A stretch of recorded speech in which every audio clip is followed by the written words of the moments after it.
Welcome back to the next session on operating systems. We were studying monitors in the previous class. Monitors are a type of process synchronization mechanism, and let's review what we have studied in the last class about monitors and continue our discussion on monitors. So we saw that monitors are high-level abstraction that allows an effective and convenient way of providing process synchronization, and they have certain shared data, they have procedures, and they have initialization code. So this is a structure of your monitors. So you create a monitor using the monitor construct, and then we have shared variable declarations at the beginning, then we have procedures, and then we have the initialization code at the end. So this is a general view of a monitor. The monitor has a set of processes that are waiting to enter into the monitor.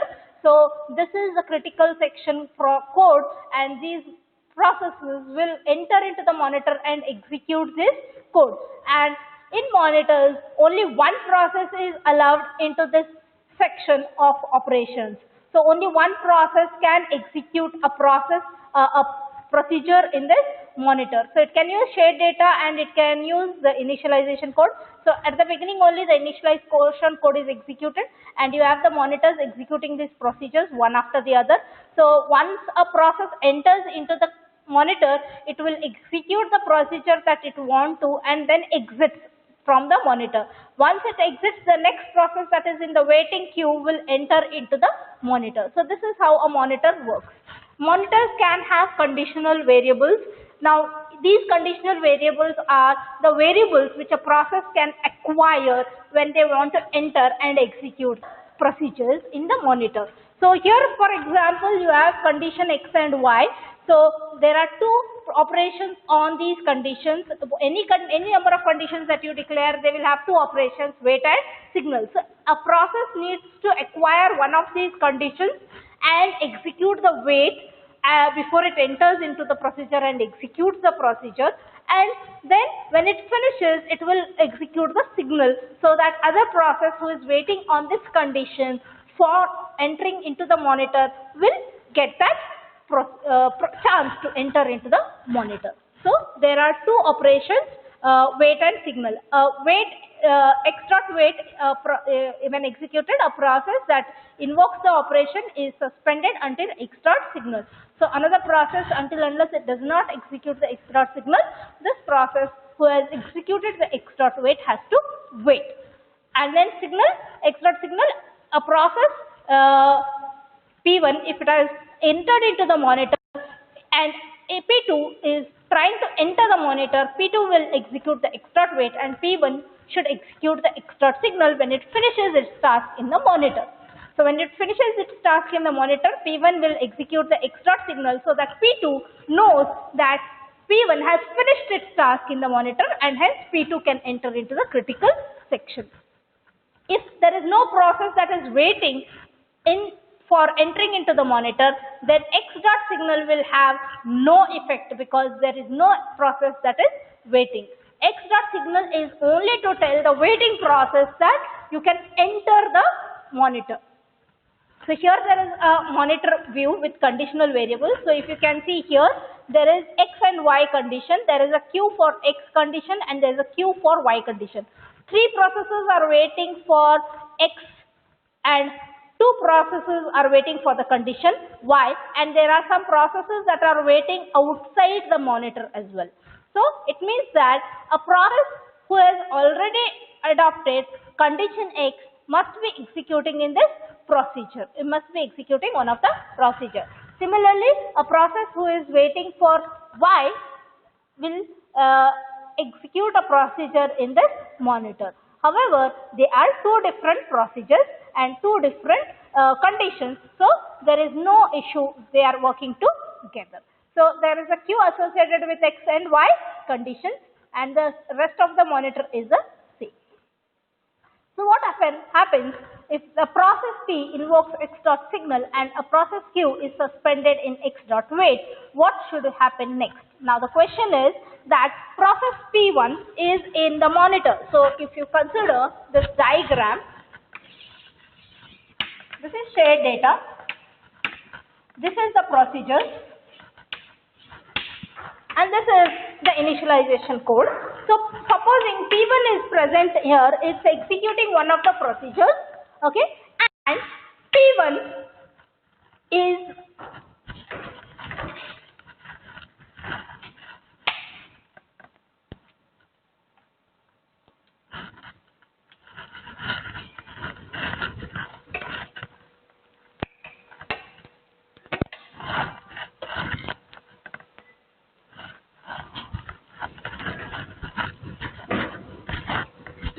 now I said that the process is in P1 is here and P2 is waiting. P2 is waiting on X. P2 is waiting on X. Now P2 will execute X dot wait because P1 is also working on the condition X. P1 is executing in the monitor. So when P1 executes X dot signal, it tells P2 that it has finished execution in the procedure. It's finished its execution of the procedure. But P1 is still executing in the monitor. It is present in this monitor. It should exit from the monitor, then only P2 can enter into the monitor. Because within this monitor, only one process can execute. No two processes can execute. So this is a critical section and hence only one process can enter into this section. So if P1 is present here, then P2 cannot execute. So if P1 is still executing, then this X dot signal will have an issue that if this also enters into the monitor, then there will be a problem. So how to solve this? The problems can be two. There are two solutions to this. First one is signal and wait.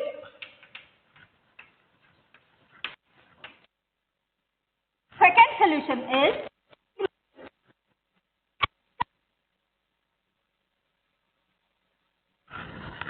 so in this first case, it makes a signal. Who is going to make a signal? P1. Obviously P1 because P1 is in the monitor. So P1 has to make a signal, has to send the signal. After sending the signal, P1 has to wait. P1 will wait. So P1 will go into the wait queue and P2 will enter into the monitor and it will start executing. So P1 will go into the wait. It will add to itself to the list of waiting processes and P2 will execute in the monitor. And then when P2 finishes, then P1 can continue its execution. And the second option is signal and continue. In this case, P1 will signal for P2 telling that you be ready because I am going to exit the monitor, okay, and it will continue to execute and come out. When it comes out, that time only P2 can enter into the monitor. So wait and signal and wait. The process who is there in the monitor will signal and go into wait state, and it will allow that process who is there already wait to enter into the monitor and continue its execution. Whereas signal and continue, the process who is there in the monitor will signal and it will not allow the other process to execute, but it will only continue to execute. It will exit from the monitor, then only the monitor is given to the other process for execution. So that is the two solutions that we have. So it says options include signal and wait, where P waits until Q either leaves the monitor or it waits for another condition. So P waits for another condition. It goes for another condition or it waits into the queue on that condition itself. And signal and continue, Q waits until P either leaves the monitor or it waits for another condition. So Q will either wait or it will go for another condition. So these are the two options that you all have when you all have waiting on conditions. Both have their own pros and cons, and some languages decide how to break this and have a best execution policy. So monitors implemented in concurrent Pascal compromise allow a process P to execute signal immediately and leave the monitor so that Q can resume. So it does not allow P to be there. So when it is exiting from the monitor, it will make a signal so that the other process who is waiting on the queue will get the chance to enter into the monitor and execute. There are some other languages also that execute your monitors like Mesa, C#, and Java. So how can we solve a dining philosopher problem using the monitors? So for this, we have this code here. So monitors, we create a dining philosopher monitor, and we have an enum. The dining philosopher problem says that philosophers are either eating or they are thinking. So now we have these states defined in an enum as states. Along with that state, we have a new state called as hungry. So either the philosopher is thinking or he gets hungry, and hence he will want to start the process of eating, wherein he has to pick the chopsticks for eating. So for the 5 philosophers that are there on the table, we have these states for each of these. So either the philosopher 1 can be thinking, philosopher 2 can be hungry, philosopher 3 may be eating, philosopher 4 may be also thinking, philosopher 5 may be thinking. So in this way, we have, this can be any combination, not necessarily the same combination, but we are trying to say what state that philosopher is, whether he is thinking, whether he is hungry, or whether he is eating. So if he is thinking, then there is no botheration, because his chopsticks, the chopsticks, common chopstick between him and his neighbor, can be utilized by his neighbor. If he is hungry, then we have to see whether he can pick up the chopstick and start eating. If he is eating, then it means that 2 chopsticks next to him are busy. So these are the states which tell us what is the status of the chopsticks, whether they are free, whether they are busy, whether the philosopher can pick them for eating. So next we have condition self of 5. Condition self of 5, this condition is like a condition x and y. So here, if the chopsticks are available, then the philosopher can start eating. So he can execute a wait if the chopsticks are not available. If he finishes eating, he can execute the signal to tell the neighbors that the chopsticks are available for eating. Next is void pickup. So this pickup method is the method that we are using for picking up the chopsticks.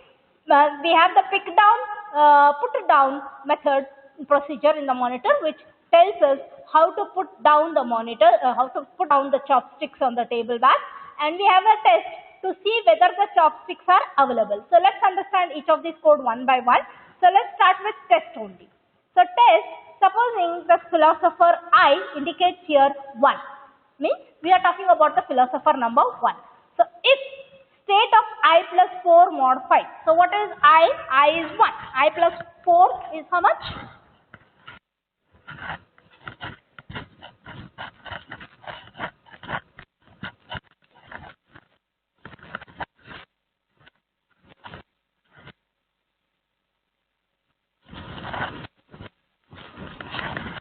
So we have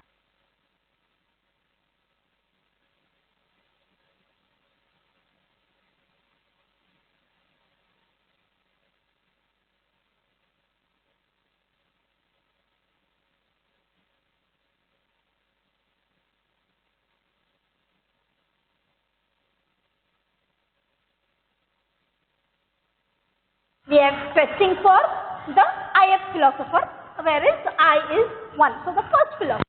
So if I is 1, 1 plus 4 is how much? 5. What is 5 mod 5? 0. Is 0 not equals to 18? If it is true, then what? If it is false, then what? What is the meaning of true? 0th processor. So we have 5 processors: 0, 1, 2, 3, and 4. And this is the table, and each of them are having a bowl of rice, and there are chopsticks. So now we are checking whether ith philosopher can use these 2 chopsticks to eat the rice. So for the first professor, 0 and 2 are his neighbors. So we will check whether 0 is eating. If 0 is eating, means what? the chopstick is not available on the table because philosopher 0 is holding that chopstick. Okay, so if it is true, it means that the chopstick is not available. So if it is false, then what? It means that the chopstick is available on the table and philosopher 1 can pick that chopstick. So if it is false, if not eating is means that if he is not eating, that means that the chopstick is available. So not eating is true, then it means that the chopstick is on the table. False means he is eating, so chopstick is not available on the table. So in this case, if it is true, is not eating, 0th philosopher is not eating, the state of 0th philosopher is not equals to eating, and the state of ith professor is equals to hungry, and state of I plus 1. What is state of I? State of I is state of 1 is equal to hungry. That means he is ready to eat. Next, what we have to see? State of I is state of 1. If state of 1 is hungry, then he will be ready to eat. We have to check for state of professor 2, philosopher 2, whether philosopher 2 is eating or no. If he is also eating, that means the chopstick is not available. If he is not eating, then the chopstick is available. So how will you check that?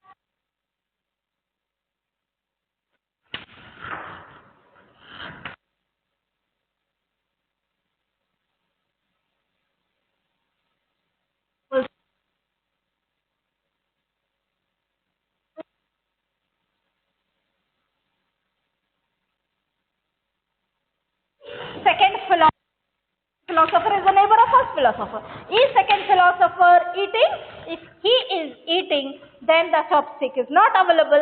If he is not eating, then this becomes true. Not eating, condition true, then it means that the chopstick is available on the table. So philosopher 1 is having chopstick 1, chopstick 2, and he is ready to, and he is hungry to eat. That is what we are checking. State of I is equals to hungry. So that is what is the first if condition there. If state of I plus 4 is mod 5 is not equals to eating, and state of I is equals to hungry, and state of I plus 1 mod 5 is not equals to eating. If the two neighbors are not eating and this particular philosopher is hungry, then he will change his state to state of I is equals to eating. So he will indicate, he will make his state, he will change his state as state of I is equals to eating. So you can see the statement here, state of I is equals to eating. It means that this philosopher will start eating and he will make his state as eating. So self of I is dot signal. So self of I dot signal, why he will do the signal? Because he is in waiting state. He may be in waiting state, so he has to inform himself that yes, both chopsticks are available, you can start eating. So that's why he will say self of I dot signal. Now let's go and see pickup. In the pickup chopstick, what he does? ith professor, he will first convert his state to hungry. Only if he is hungry, he can check his neighbors whether the chopsticks are available, whether they are eating. If they are eating, then he cannot pick up the chopstick.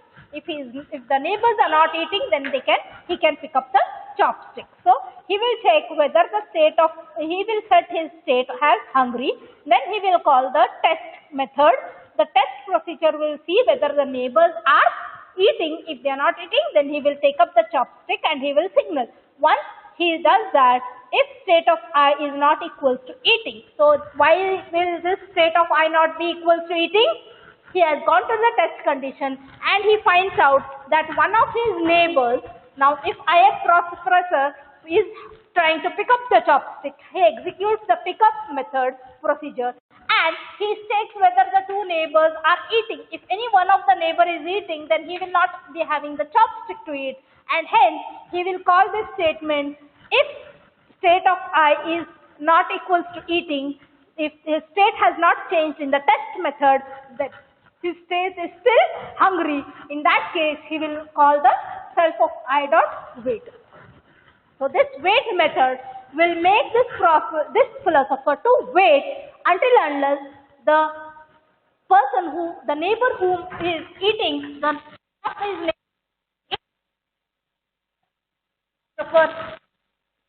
that I have finished eating and you can eat.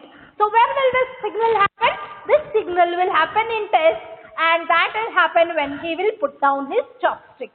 When a philosopher who is eating will finish eating, he will call the put down method. So let's see how the put down method works. Int I, which philosopher finished eating, it is that philosopher's number here. Supposing now philosopher 0 was eating, the neighbor of 1. Then this will be I0. I will be 0 here. State of I is equal to thinking. First thing is that he will change his state. His state right now was eating. Now he will change his state to thinking. After he changes his state for thinking, then he will call the test for his 2 neighbors. Because if his 2 neighbors were waiting for this person to finish eating, he should intimate them that he has finished eating. And that's why he will call the test of I plus 4 mod 5 and I plus 1 mod 5. So I is 0. So what will this be? 0 plus 4 is 4.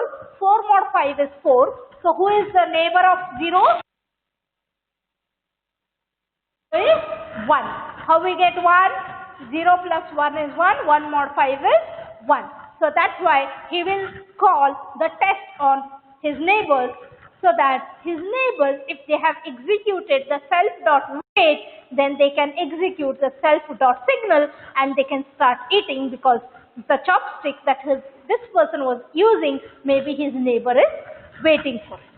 Right? So that is how the monitor can be executed for your dining philosopher problem. Similarly, you can write the monitor for the reader-writer's problem and for the bounded buffer problem. You all can try that, and it will be really interesting of how you all can write this code on reader writers and bounded buffer. So we saw this. Next is how will you call this?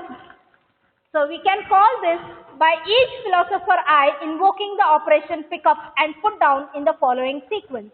So dining philosopher dot pickup of I, eat. The procedure will be eat. The critical section is here is eating, and next is dining philosopher dot put down. So this way you all can call the pick up and put down methods and execute this pick up and pick down by only one philosopher at a time and have a deadlock free solution. This solution is a deadlock free but not starvation free. Why do you think that it is not starvation free? Can you all think of why it is not starvation free? Maybe you will have guessed till now that the philosopher who has picked up this chopstick, not necessarily he'll wait for his neighbors to finish. He will finish and then he can again go in. Before these people get a chance to enter, he may call himself for eating. He may feel again hungry and he may call again for eating, and hence his neighbor may go in for starvation. So some of them, one or two of them will always starve because the neighbors are always eating. So either this person is eating or this person is eating. So this person may continuously go on wait. So it can happen that one philosopher will go in continuously waiting and hence they will be in starvation. So monitor implementation using semaphores also can be done, because we said that monitors alone are not so efficient for execution. So you can combine semaphores and monitors and execute. So how can we do that? So we can have, like you all have already studied in semaphores, we have semaphore variables. So here we have semaphore called as mutex, which is initially 1, and we have a semaphore called as next, which is initially 0, and we have a next count, which is equals to 0, wherein we are keeping a count of how many people want to enter, how many processes want to enter the semaphore. So that count tells us how many processes are interested in entering into the monitor. Now consider this procedure F, wherein we can write this procedure F. Now procedures were there, like we have pick up, put down and test, right? So those procedures, you consider one procedure like that as F. So how can we use the semaphores in combination with the procedures? We can have wait mutex, like we have then we say body of F, then we have if next count is greater than 0, signal next is signal mutex. So how this will work? So first we will wait for mutual exclusion. If any one process is entered into the monitor and is executing the procedure, then we will wait for a mutual exclusion. Let that process exit, then I will enter. Next, if next count is greater than 0. So if there are n number of processes that are waiting on mutex, then next count will be incremented. So how many processes are waiting, that much will be the count. Supposing 2 processes are waiting, then 2 is greater than 0, condition is true, then it will signal next. So next count will give us which process is waiting. So it will, we can, if there are any processes waiting, and we can pick up the next process that is waiting on this semaphore, we can signal that process that you can execute this procedure. Then that else you signal mutex. So, that means the mutex will not be made signal, it will be in wait until unless all the processes that are already waiting doesn't finish execution of the body. So this process will take care that the other waiting process is finished. When all the waiting processes finish, then we will signal the mutual exclusion. So if count goes down to 0, then only mutual exclusion signal will be made. So that after this process exits, then if there is after some time, after some duration, any other process wants to enter, it will wait for mutual exclusion. So if this mutual exclusion is signaled, then there is no problem. Next is the deadlock problem. The next part of this unit is deadlock. Second part, which is chapter number 6 of your text. So let's start with the deadlock problem. So deadlock is nothing but a set of procedures that are waiting for some other procedure to finish an event or activity. Supposing if there are n processes and n processes are having a wait on some resources, and each of these resources, the resources are already held by some process who are already waiting in the waiting queue. For example, here you can see that process P0 is having a wait on A and process P1 is having a wait on B. And on the same resource, P0 is also executed a wait and P1 also is executed a wait on A. That means what? P0 is holding the resource A and P1 is holding the resource B, and P0 requests for process B and P1 is requesting for resource A. Resource A is with whom? P0. Resource B is with whom? P1. So both are waiting mutually waiting for each other, and hence they will never be able to finish their execution. Both of them will not leave the resource that they are holding, and for which the other process is waiting. So that is the basic idea of a deadlock. You have commonly seen deadlock on road. So this is an example of a deadlock on the road where you have a bridge, a narrow bridge on which both side vehicles are trying to move. And here 2 cars come face by face and they go and block the bridge.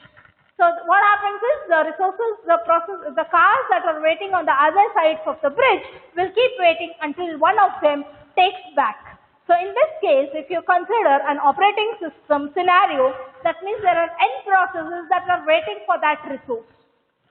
N processes, the cars are n processes that are waiting for that resource, which is a bridge. And until unless one of them doesn't roll back, one of them doesn't take the car back, then he doesn't roll back and release the resources that is holding, then the other process will not get that resource and they will not be able to finish execution in a series. So that is what it is. Traffic only in one direction. Each section of a bridge can be viewed as a resource, and if a deadlock occurs, it can be resolved only if one of the car backs up. So preempt resource and roll back. So if you are holding a resource, if a process P1 is holding a resource which is required by P2, then P1 must be preempted. If P1 is preempted, it is stopped, it is put back into the waiting queue. By taking away all the resources that it is holding, then that resource can be given to another process which is waiting for that resource. It can finish and once it finishes, the resources that it requires, P1 requires, can be given to P1. So several cars may have to be backed up if the deadlock occurs. So it's not only one resource, one process which has to roll back. It is a n number of processes sometimes which have to roll back. We'll see this with examples. Starvation is possible here, and note, most OS does not prevent or deal with deadlocks. We learn this, but in operating systems, deadlocks, basically when you see Microsoft systems, when it hangs. You just have to use the Control-Alt-Delete to exit everything and restart. So that is what is a deadlock situation on your system. So there are four necessary conditions for deadlock to occur.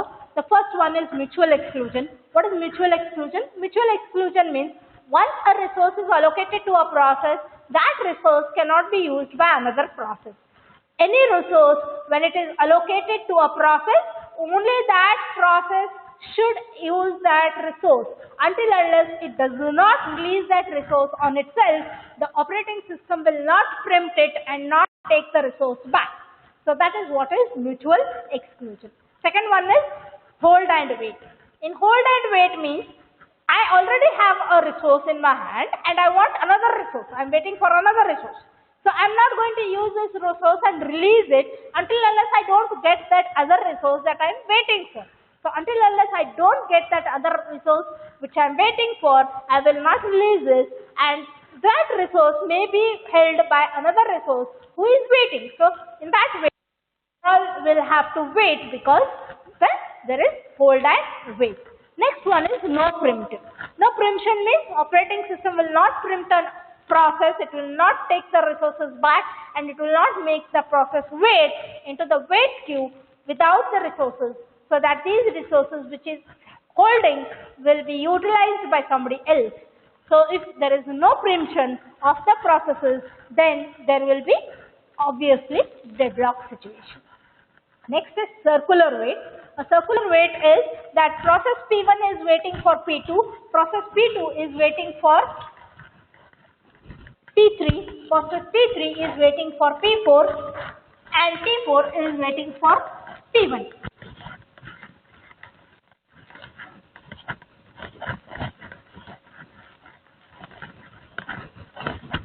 So I said P1 is waiting for P2, P2 is waiting for P3, P3 is waiting for P4, and P4 is waiting for P1. So P1 is wanting a resource that is there with P2, P2 is wants a resource that is there with P3, P3 wants a resource that is there in P4, and P4 is waiting for P1. So who is going to sacrifice and release this deadlock is what we have to work on.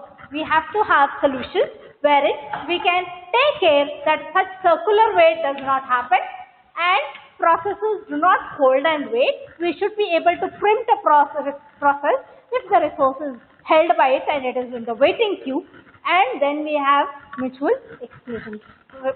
Resources cannot be used simultaneously. Most of the resources cannot be used by two processes simultaneously. Hard disk. If one person is writing into the hard disk, another process can write. But similarly, you cannot use the same USB port for two devices to be connected. You can only connect one device at a time. So you have to remove a connected device and connect another device if there is no device or resource available. If the USB ports are all full, then you will have to decide which one you are going to unplug and plug the new device. So that is what is about the requirements. For understanding deadlocks, we use the resource allocation graph. So in the resource allocation graph, we have processes, we have resources, n processes and n resources. So we have edge. So processes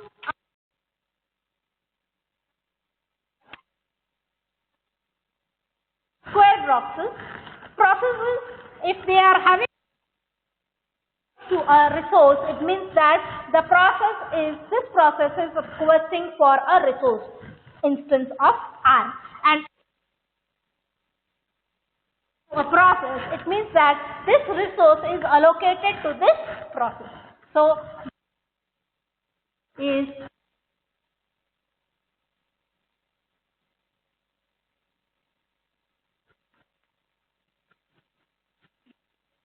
related to this process. So if you have an arrow from process to resource, it means that it is making a request for that resource. This process is making a request. Whereas if there is an arrow from resource to a process, it means that this resource is allocated to this process. So let's see this diagram. So here we have how a process is represented. A process is represented with a circle. Resources is represented using a square or a rectangular box, and in that you have dots, or you have again small boxes which indicate how many instances of that resource is available. As I have already told you, that example is USB. You have 3 USB ports on your laptop. It means that USB port is a resource and 3 instances of that is available to you. Next you have, probably you have 2 hard disks on your system. That means you have hard disk as a resource and 2 is the instance. So that is what is represented using a rectangle and maybe dots or a square. The square indicates how many instances are available of that. Next you have PI request instance of RJ. So here the process PI is requesting for a resource RJ. Then PI is holding an instance of RJ. So if there is an arrow from the resource to the process, the instance from the instance to the process, the arrow will be. It means that this instance of this resource is allocated to this process. Here, this process is requesting one of this resource instance. That's why the arrow is only to the end of to the starting of the resource, not to any instance. It cannot request any particular instance. It only requests for the resource. Which instance has to be allocated is decided by the operating system. Here also, this process is assigned an instance. This instance is given to this process by the operating system. So how to use a resource allocation graph to understand deadlocks? First you will analyze this and make a list of which resource is allocated to which process and which process.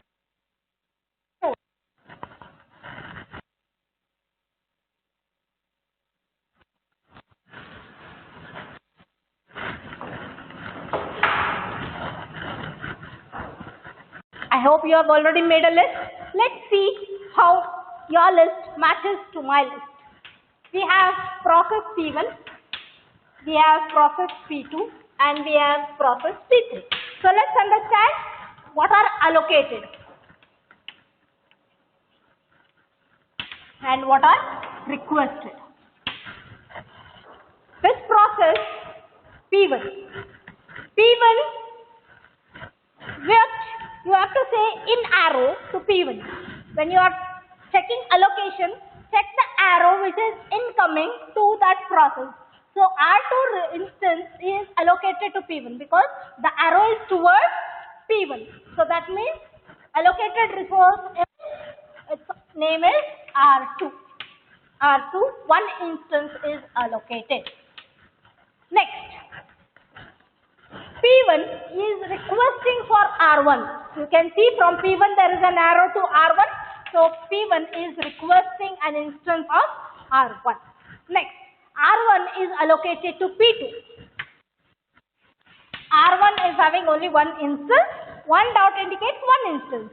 This R4 is having 3 instances. R2 is having 2 instances. And R3 is having 1 instance. Okay. So R1 is allocated to whom? P2. R1 is allocated to P2. And also R2 is allocated to P2. So R2 also is allocated to P2. So P2 is having 2 resources. It is holding 2 resources with it. R1 and R2. Okay. P2 has made a request to R3.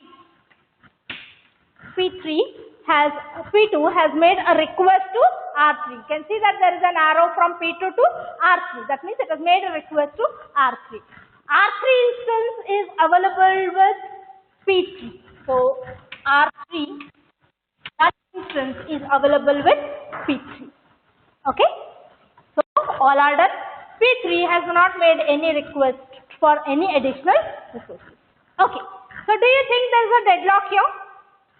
So to understand whether there is a deadlock, you should see whether there is a cycle, and if there is a cycle also, you should see whether there is any process which is resource that is independent, that is process which can finish and allocate a resource. Now let's understand. Okay, so R2 to P1, there is one. P1 to R1. R1 is waiting for P2. R1 is allocated to P2. P2 is waiting for R3. Okay, and R3 is having P3. So in this case, there is no deadlock. We don't start and come back to the same resource, right? So there is no deadlock. If there is no deadlock, then there is no. If there is no cycle, then there is no deadlock. We don't have any cycle in this graph. Since there is no cycle, there is no deadlock. Okay. So what happens now? P3, when it finishes its execution, it will release R3. That R3 can be given to P2. Then P2 can finish its task and it can release R2 and R1 both. Once it is released, P1 can use R1 and it can execute its process. So that's how you don't have a deadlock. Let's see another example and check if there is a cycle. So try now and listen again and check if there is any cycle.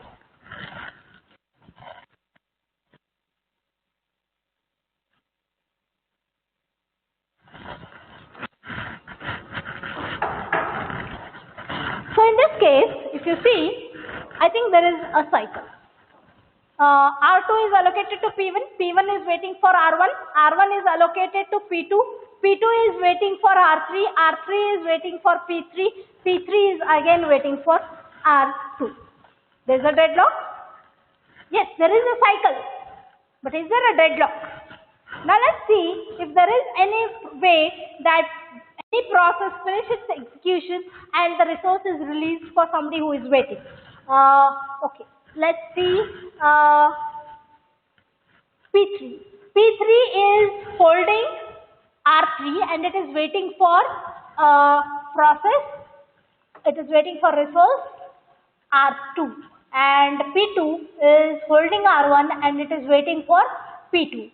And I don't see any process where it can finish and can release the resource because all of them are waiting for each other. P1 is waiting for P2, P2 is waiting for P3, P3 is again in turn waiting for P1 and P2. So that's why it's a circular wait. Since it's a circular wait, this is a deadlock situation. So you need to first check whether there is a cycle. Even if there is a cycle, there is a possibility that one of the process may finish execution and it may nothing. So most of the time when there is a cycle, it's a deadlock. So a graph with a cycle but no deadlock. Can you all see how there is a cycle but there is no deadlock?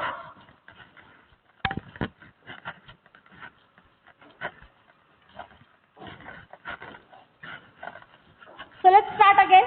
P4 is holding an instance of R2 and R2 instance is also allocated to P1. P1 is requested for R1. R1 one instance is gone to P2 and one instance to P3 and P3 is making a request for R2.